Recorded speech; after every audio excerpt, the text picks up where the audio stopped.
We're live. Let's go.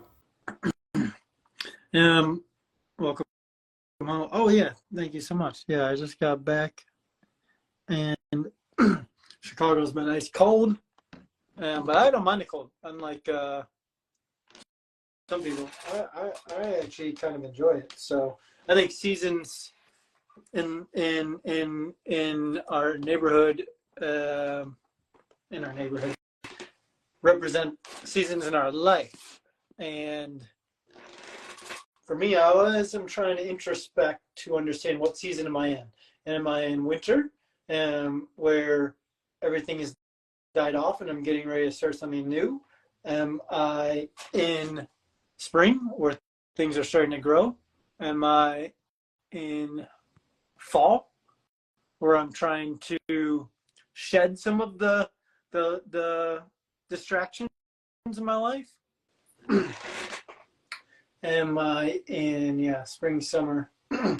Yeah, I love the concept of analogies as well, but understanding the seasons, because for me, one of my favorite parts about winter is that we continue to grow, like roots continue to grow in the winter, and I think that's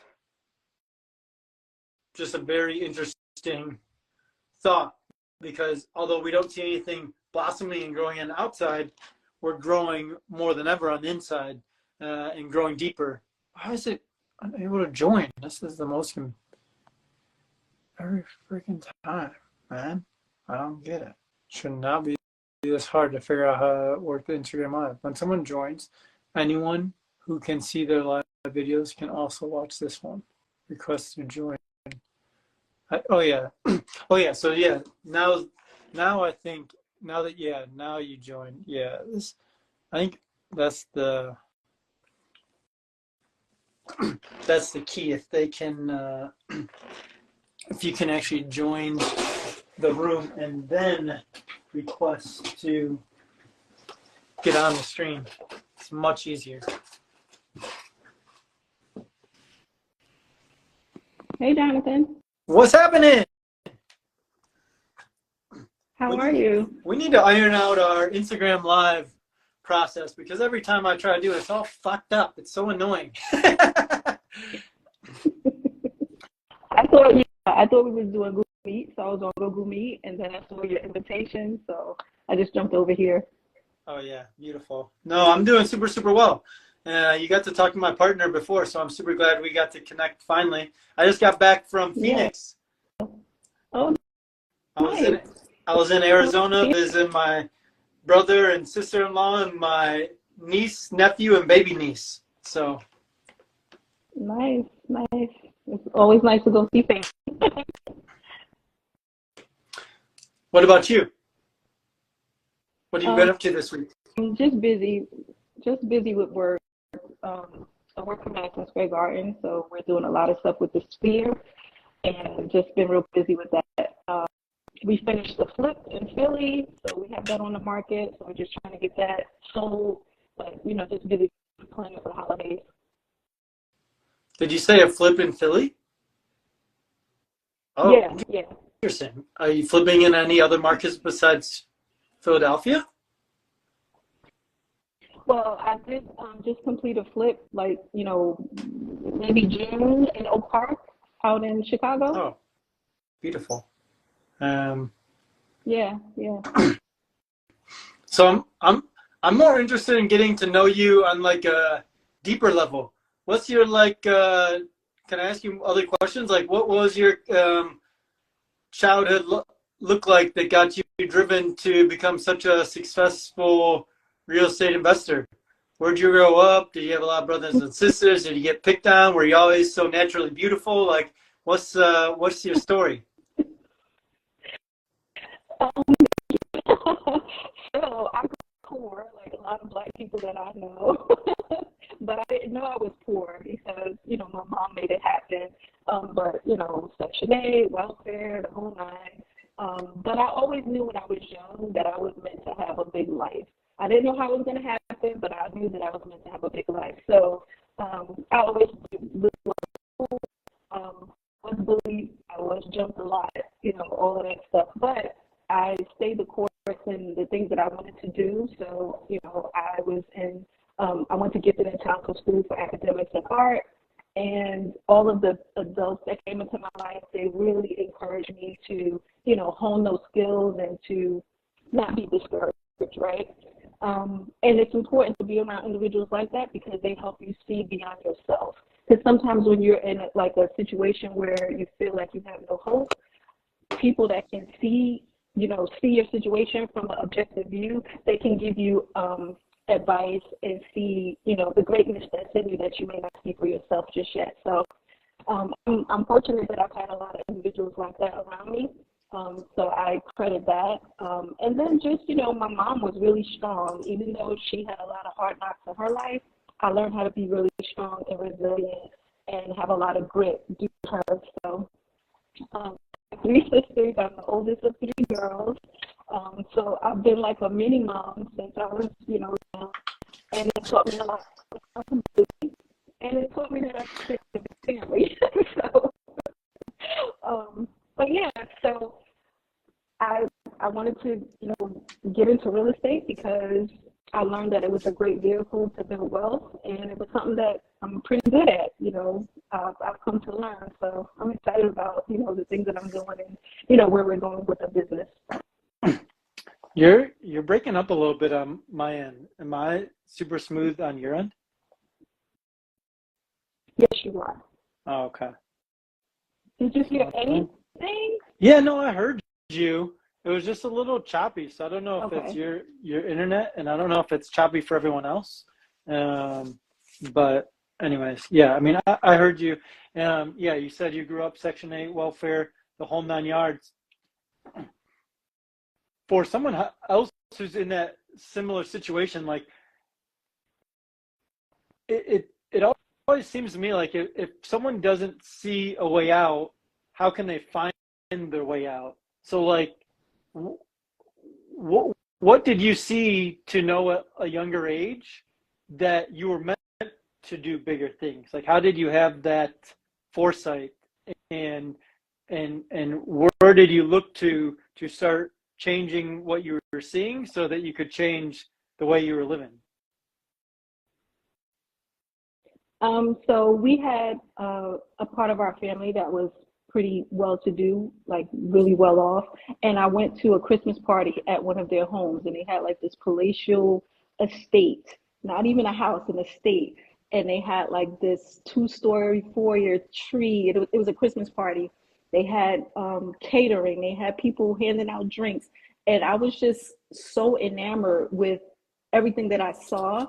My mom had dressed us up in these pretty dresses. Our hair is all cute and curled, and I'm just feeling so special in that moment. I felt, the way that people were catering to me, handing me my little drink, and like presents galore, and people just didn't seem stressed.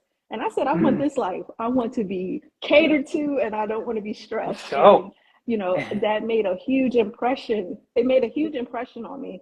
That side of my family, they're doctors and lawyers and they're into politics, and my side of the family wasn't. And I was just like, how do I get to that side?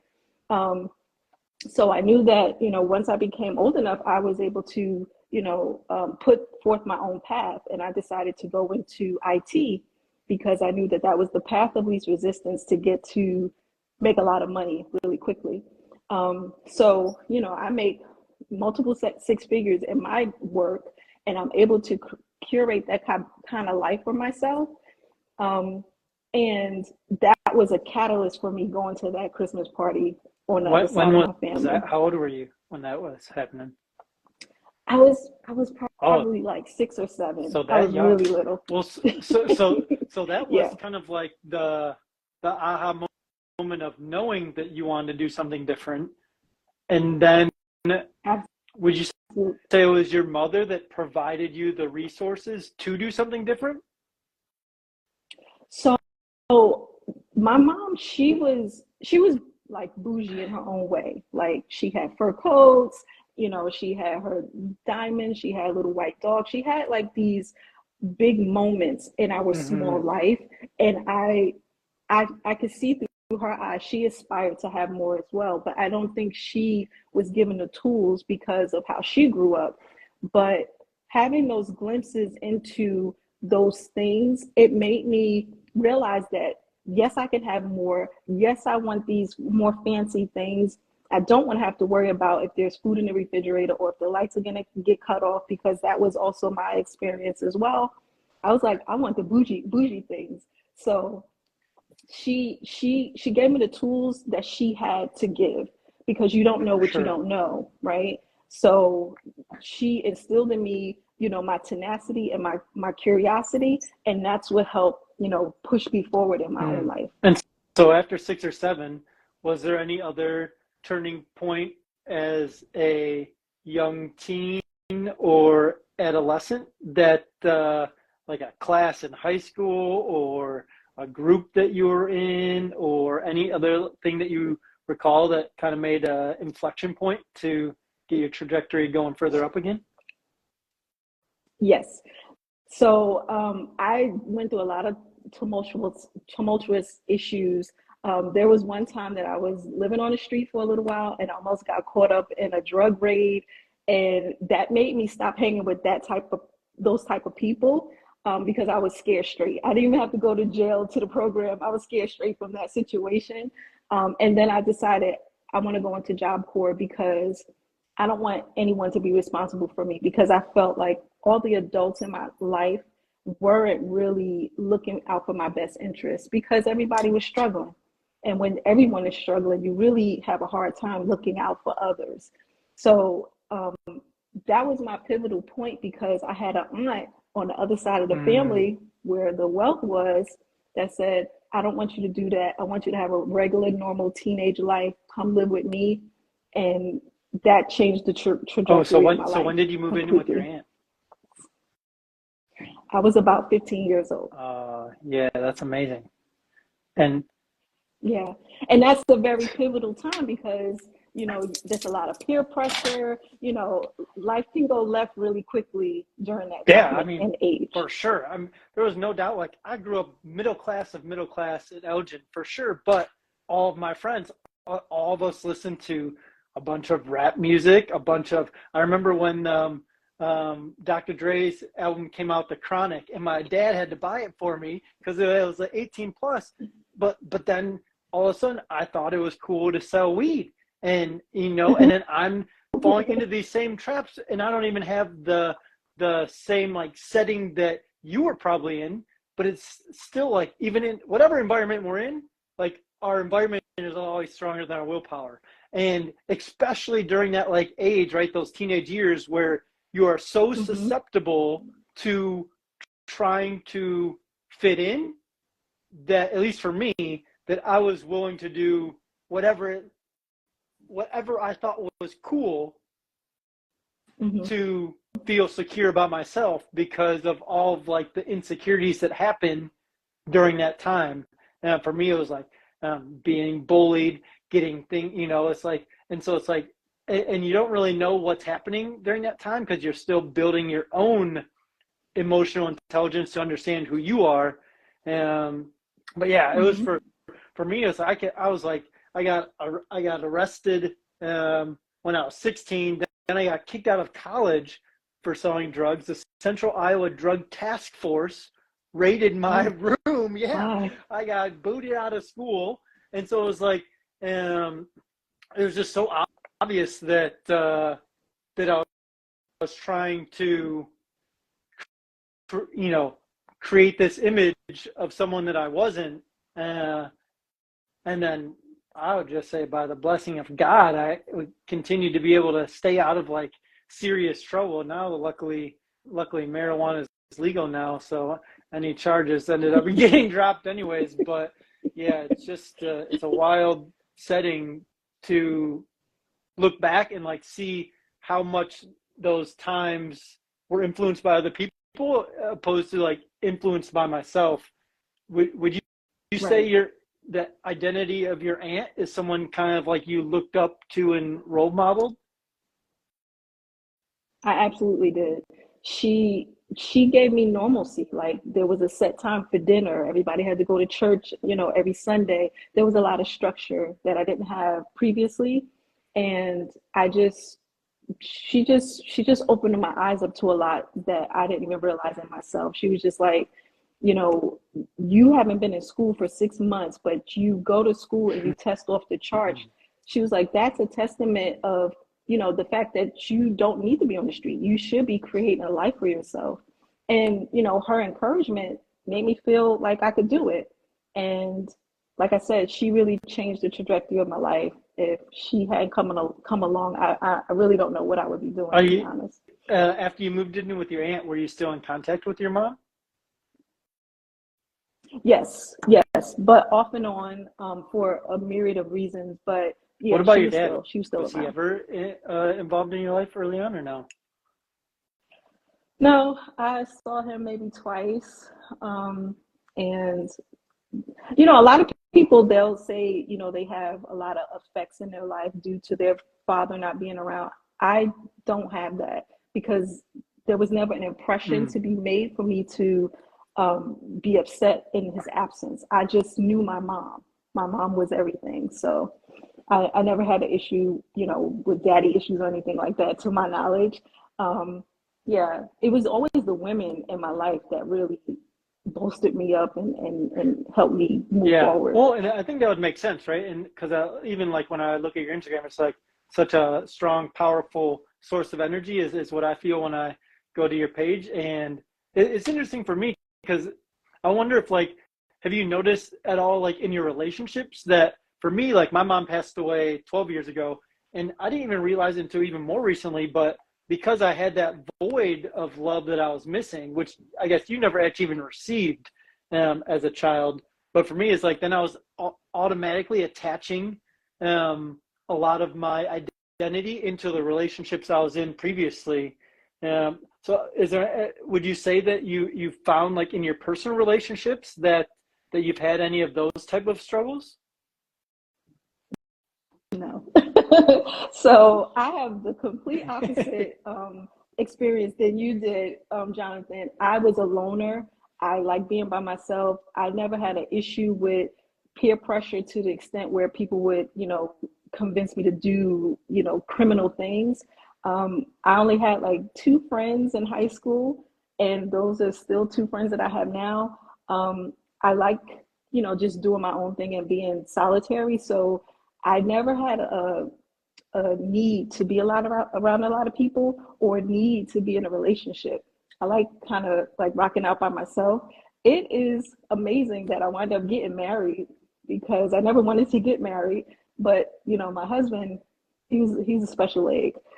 We have a wonderful relationship, but I've never predicated my happiness or my wholeness on Yeah. anyone else, whether it be a relationship or a Those are family like the member. fire boom, boom, So, boom, boom, boom, right? Because like so well, it's like I didn't even realize that until even more recently, right? I knew I had an issue with codependence because of that.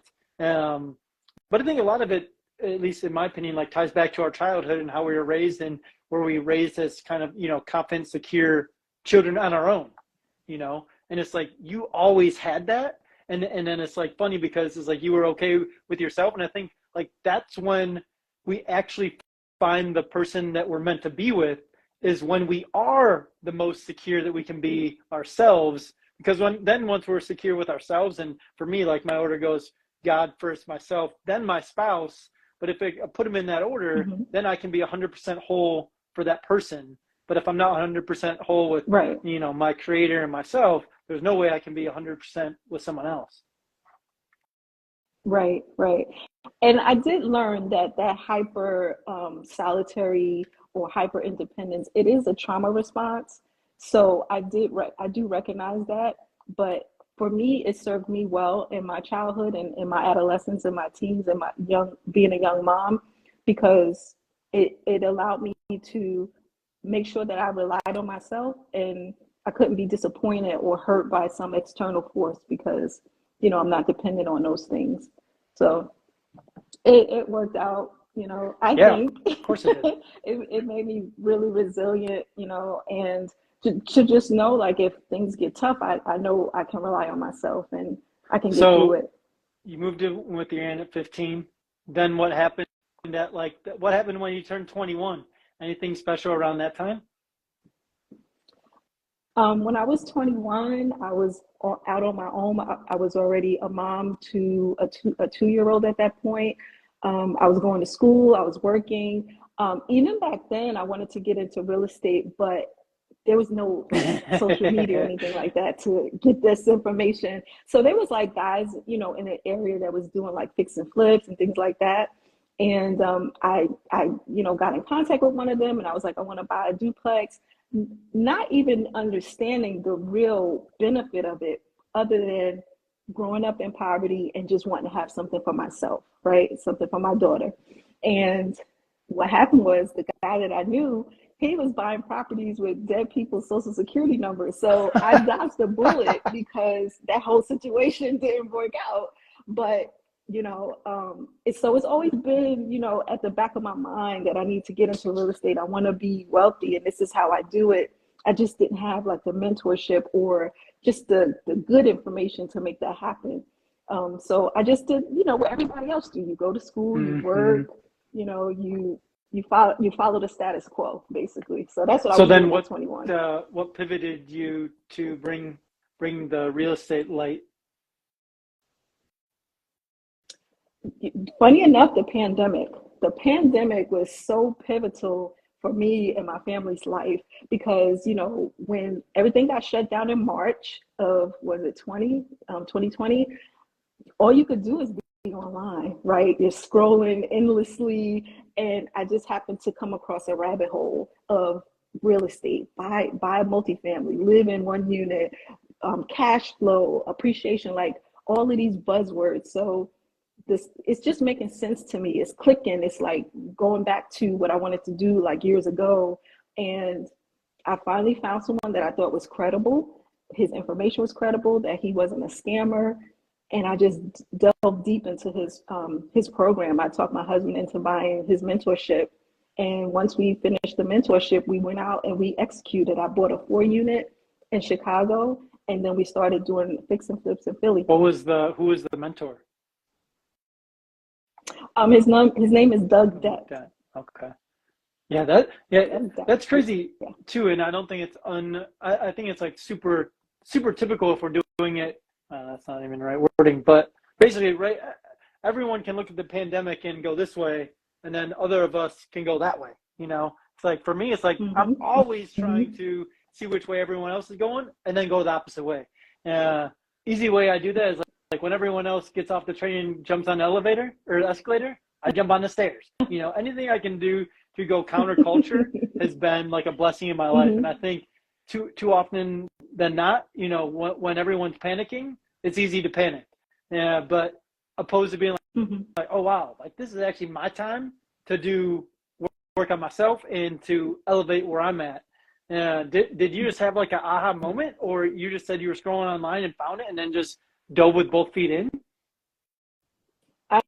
I'm a very logical person. I don't really make my decisions based on emotion. It just made sense to me Mm, on paper. Like if you buy this and the mortgage is this, but the rent is this, and you have that surplus, this is your cash flow. That just made sense to me. I was like, how come nobody in my community ever talked about this? And it's just from where I come from, people didn't own multifamily properties. They didn't do that. Only the scammers that I told you about that was using the dead people's social security. But because I wasn't, interacting with them, I didn't learn the game like that. The game was quote unquote. So getting that information online, it just made sense. And I was telling my husband, I was like, we have to get into this. This is how we're going to be able to leave corporate. We can do something together as a married couple and build wealth for us, like true wealth, instead of you just relying on 401ks and saving money and getting extra jobs and stuff like that. It just So, made sense. So so, that's what I got what's your into it. path to leaving your W-2? The path to leaving W-2 is, me and my husband, we're pivoting to new construction. So we have a two-pronged approach. We're doing single-family luxury homes, and we're also doing affordable housing. So these are two totally different areas, but it's still construction. And because we both grew up poor, and so having affordable, nice housing is really important to us. So that's like our that's the thing that's close to our heart. And then the single family homes, the luxury single family home construction, that's going to retire us. So those are the things that we're working on for in 2024. Chicago or some in Philly? In Philly. Yeah. So Chicago would be a secondary market for the affordable housing. I just have to work on my contacts there. I have more contacts in Philly.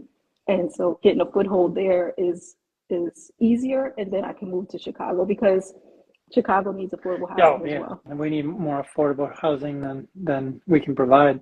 Yeah, it's like, it's always astonishing to me because I'm on the south side all the time, and it's just like the amount of boarded up vacant lots is just purely insane to me.